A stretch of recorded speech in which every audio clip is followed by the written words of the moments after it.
Example টুতে আরেকটা tight কলামের একটা এক্সাম্পল ম্যাথ দেখবো।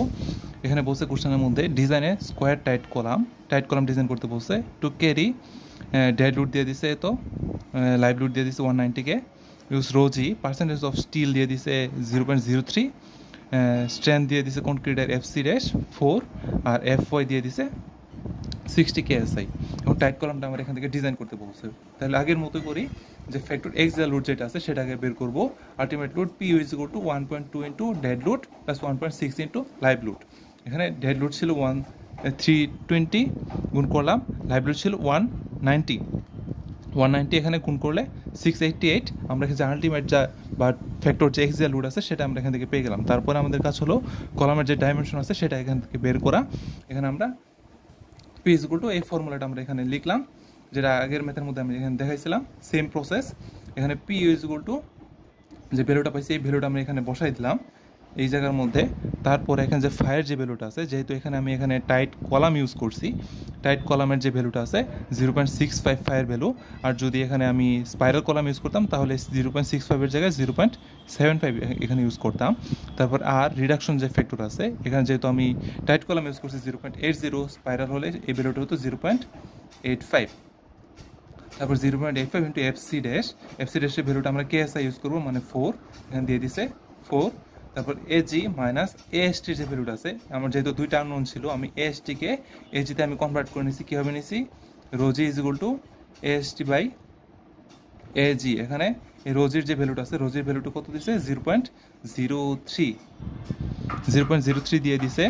তাহলে আমরা এখান থেকে কী পাই? AST is equal two 0.03 AG। তাহলে আমরা কী করবো? ASTর জায়গার মধ্যে আমরা এটা ইউজ করবো। তার মানে ASTর জায়গার মধ্যে আমরা এটা ইউজ করছি, প্লাস FY এর ভ্যালু কত দিয়ে দিছে? 60 KSI ইউজ করলাম। আর ASTর জায়গার মধ্যে 0.03 AG আমরা এখানে ইউজ করছি। তাহলে এটা যদি সলভ করি, সরাসরি আমরা কী করবো? এটা ক্যালকুলেটার সাহায্যে সলভ করবো। তাহলে সলভ করলে আমরা কী পাবো? AGর ভ্যালুটা আমরা এখান থেকে পেয়ে যাব। তাহলে আমরা কত নাম্বার ডাইমেনশনের যে কলাম আছে সেটা আমরা ইউজ করব। যেমন দেখো 16 ইন্টু 16 এখানে 256 হয়েছে, যেটা এটা থেকে কম। আমি কেন এখানে এটা ইউজ করছি? আমি আগেরটার মধ্যে বলছিলাম যে এটা থেকে বেশি ইউজ করতে, কারণ এটা আমার কি মিনিমাম যে কনক্রিটের যে এরিয়া আছে সেটা এখানে ইউজ করতেছে। কিন্তু যদি প্র্যাকটিক্যাল কথা চিন্তা করো, তাহলে দেখো তুমি যখন 16 ইন্টু 17ও যদি তুমি এখানে ইউজ করো, 272, কোথায় 159 আর কোথায় 272। আবার তোমার এটাও ইকোনমিক্যালের সাথে আরেকটা জিনিস লক্ষ্য রাখতে হবে যে তোমার যে কলামটা বানাইতেছো, কলামের যে ফর্মওয়ার্কটার দরকার হবে কলামটা বানানোর সময়, সেই ফর্মওয়ার্কটা বাজারের মধ্যে অ্যাভেলেবেল আছে কিনা।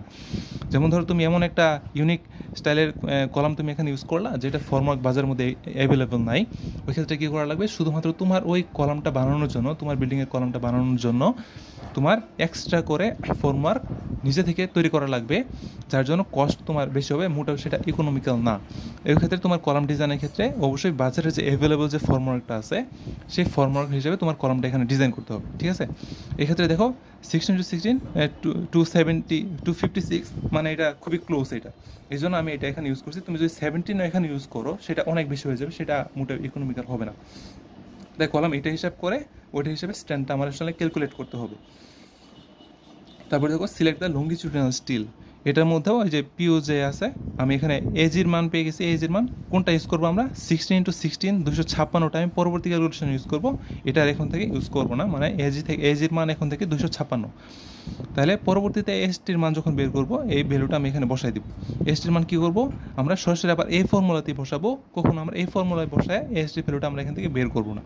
তার মানে এই ফর্মুলাটা আবার লিখলাম, লিখে সরাসরি যে এজের ভ্যালুটা আছে, এজের ভ্যালুটা 256 এখানে লিখে আমরা এসটির ভ্যালুটা এখান থেকে বের করে দিলাম।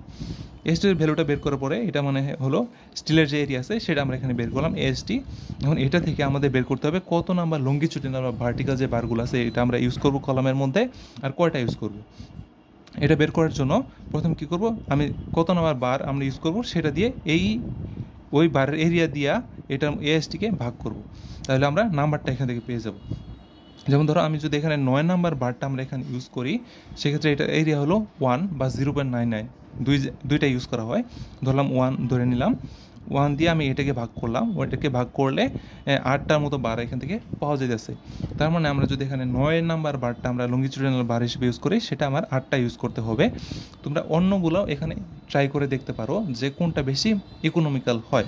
মানে ইকোনমিক্যাল বোঝার উপায়টা হলো এইটার যত কাছাকাছি তোমার এখানে রাখা যায়। যেমন ধরো আমি যদি 9 নাম্বার বার ইউজ করি 8টা, এখানে দেখো আর এটা থেকে বেশি ইকোনমিক্যাল আর হয়তো বা কোনোটা হবে না, কারণ এটা 7.99 আর এটা 8, খুবই ক্লোজ। তার মানে এটা বেশি ইকোনমিক্যাল হবে। তারপরে তোমরা ট্রাই করে দেখতে পারো এখানে অন্য একটা বার দিয়ে, তারপরে তোমরা অবশ্যই স্পেসিংটা চেক করে নিবে। আমি এটা পরবর্তী ক্যালকুলেশনে দেখাইতেছি। তারপরে যখন তুমি এখানে লঙ্গিচুডিনাল বারটা তুমি এখানে সিলেক্ট করে ফেললে, তার পরবর্তী কাজটা হবে তোমার ডিজাইন দ্য টাইস। টাইসটা যখন ডিজাইন করবা তখন তুমি কত নাম্বার টাইস ইউজ করবা, যেমন যদি 10 নাম্বার বার লঙ্গিচুডিনাল বার যদি 10 নাম্বার অথবা 10 নাম্বার থেকে যদি কম হয়, সেক্ষেত্রে তুমি এখানে ইউজ করবা কি, সেক্ষেত্রে তুমি ইউজ করবা 3 নাম্বার যেটা আছে সেটা ইউজ করবা, সেটা টাইস হিসেবে ইউজ করবা। যেহেতু 9 নাম্বার আছে যেহেতু তুমি 3 নাম্বার টাইস ইউজ করবা 0.375 যার ডায়ামিটার। ঠিক আছে, এখন টাইসের স্পেসিং বের করার জন্য 3টা ক্রাইটেরিয়া আছে। প্রথমটা হলো ল্যাটারাল যে টাইগুলো আছে সেগুলোর ক্ষেত্রে যে ক্রাইটেরিয়া 48 ডিবি, ডিবিটা হলো টায়ার যে ডায়ামিটার, 3 নাম্বার বারের যে ডায়ামিটার সেটা হবে এখানে 3 নাম্বার ডায়ামিটার 0.375, এখান থেকে 18 ইঞ্চি পাওয়া গেছে। তার পরবর্তী ক্রাইটেরিয়াটা হলো লঙ্গিচুডিনাল যে স্টিলগুলো আছে বা বারগুলো আছে সেটার ক্ষেত্রে ক্রাইটেরিয়া 16 ডিবি। এই ডিবিটা হলো এই লঙ্গিচুডিনাল বা ভার্টিক্যাল বারের ডায়ামিটার। এখানে আমি 9 নাম্বার বার ইউজ করছি, এর ডায়ামিটার 1.128। আমি কী করলাম 16-এর সাথে 1.128 দিয়ে গুণ করলে 18 ইঞ্চ পাওয়া গেছে। তারপর আরেকটা ক্রাইটেরিয়া হলো লিস্ট কলাম ডাইমেনশন। আমি যে কলামটা যে ইউজ করছি সেই কলামের যে লিস্ট ডাইমেনশনটা আছে সেটা আমরা এখানে নিব। যেমন এখানে 16/16 আছে দেখে আমরা 16 নিয়ে নিছি। যদি এটা 16/18 হতো তাহলে ওই ক্ষেত্রে যে মিনিমাম যে ভ্যালুটা আছে 16 সেটা আমরা এখানে নিতাম। তারপরে এই তিনটার মধ্যে কম্পেয়ার করার পরে সবচেয়ে যে মিনিমাম যে ভ্যালুটা আসবে সেটা হবে টায়ার স্পেসিং। এখানে দেখো মিনিমাম কোনটা আছে 16, তার মানে 16টা হবে আমার টাইসের স্পেসিং। আর 3 নাম্বার তো আমি অলরেডি বেরিয়ে করছি, তার মানে 3 নাম্বার টাইস ইউজ করতে হবে 16 ইঞ্চ পর পরে। তার পরবর্তী স্টেপটা হলো এসিআই কোডের যে কিছু রিকোয়ারমেন্ট আছে সেটা আমাদের এই যে ডিজাইনটা যে করলাম এই ডিজাইনটার মধ্যে আসলে ফুলফিল করতেছি কিনা সেটা বের করা। প্রথমে বের করতে হবে আমি যে লঙ্গিচুডিনাল যে বারগুলো আছে বারগুলো বের করছি সেটা আমার ক্লিয়ার স্পেসিংটা ঠিকঠাক মেনটেন করতেছি কিনা। এর জন্য আমরা কী করবো, স্পেসিং বের করবো। মেন কথা হলো আমার এই যে মাঝখানে যে স্পেসিংগুলো আছে স্পেসিংগুলো আমার এখানে বের করতে হবে। এই স্পেসিংটা আমার যেখানে লঙ্গিচুডিনাল বারটা যে ইউজ করছি এই বারের ডায়ামিটার যে আছে ডায়ামিটার 1.5 টাইমস মিনিমাম ক্ষেত্রে স্পেসিং রাখতে হবে।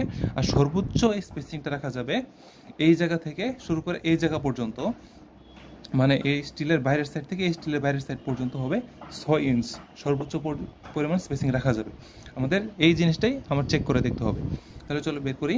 আমার কী ছিল, কলামের ডাইমেনশন ছিল কত 16 ইঞ্চ মাইনাস 1.5 কি আমার যে কনক্রিট আউটার সারফেস থেকে এই টাই পর্যন্ত যে ডিস্টেন্স আছে ক্লিয়ার স্পেসিং বা ক্লিয়ার কভার যেটাকে বলা হয় এটা হলো 1.5 ইঞ্চ ইন্টু 2 কোনটা, এইদিকে আমার একটা ক্লিয়ার কভার আছে এইদিকে একটা ক্লিয়ার কভার আছে, তার মানে দুইটা ক্লিয়ার কভার, এই জন্য আমি 2 দিয়ে গুণ করছি মাইনাস 0.375। তারপরে আমি কী করলাম, যখন আমি ক্লিয়ার কভারটা বাদ দিলাম তার পরবর্তীতে কী আসতেছে সামনে, টাইস আসতেছে লেটারাল টাইস।